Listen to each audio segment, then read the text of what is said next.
It's Rhode Island's largest city with hundreds of bars, clubs, and restaurants. So you might think Providence would see more drunk driving arrests as well. But the numbers show the city trails behind other communities. NBC 10's Katie Davis got answers when a viewer turned to NBC 10 for help. It started as a night out with friends in Providence, but it came to a crashing end in the early morning hours of November 13th. I was rear-ended pretty hard enough where my car ended up right here on the other side of the intersection. Jenna Rossignol and her passenger escaped with whiplash, but when the women got out of her car at Hope and Doyle, she says there was a bigger problem. I found out that the driver was drunk, very drunk, and it was so obvious. He was slurring his words, he was wobbly, and he passed out at one point in the car in the passenger seat. Rossignol says the officer on the scene told her no one was available to give the other driver a breathalyzer test. I couldn't believe it, and I said, well, can you get someone who is certified for a breathalyzer? And he said nobody is certified right now who's on duty. NBC 10 obtained this copy of the police report. It says no alcohol or drug tests were given and that both drivers were in, quote, apparently normal condition. He didn't even do a sobriety test. And I even made sure that the police officer saw how drunk he was. So we dug deeper and uncovered the actual number of officers certified to run breathalyzers in communities around the state.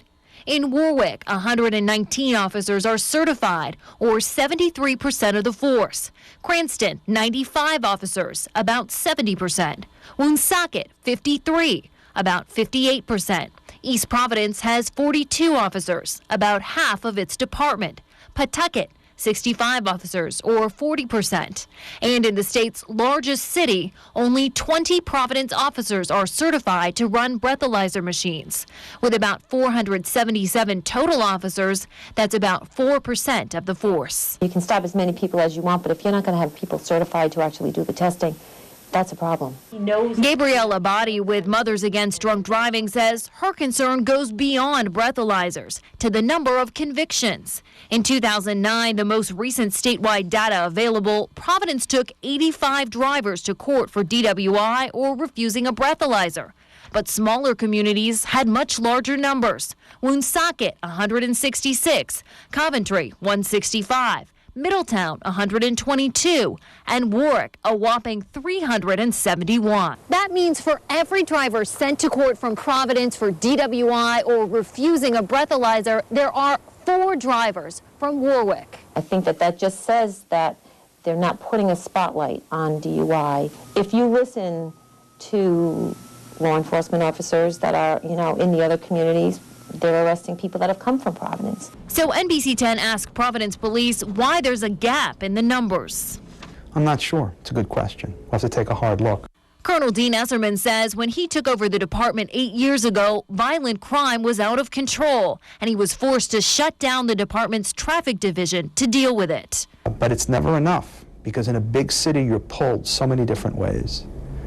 We put so much of an emphasis on bringing violence down in the city, and we've succeeded. Esserman says the breathalyzer numbers also deserve a hard look. He says the department may have as many as 60 officers certified once new recruits hit the street. He also promised to find out what happened to Jenna Rossignol. Any concern that you could end up in a situation where there is nobody available? No. We need to make sure people are always available. This story you just brought to my attention will be investigated fully today. Rossignol says she got a call from the chief immediately after our interview, but she's still concerned that more officers aren't certified and more arrests aren't being made. Isn't that what their job is, to keep us safe? I don't feel like I'm safe.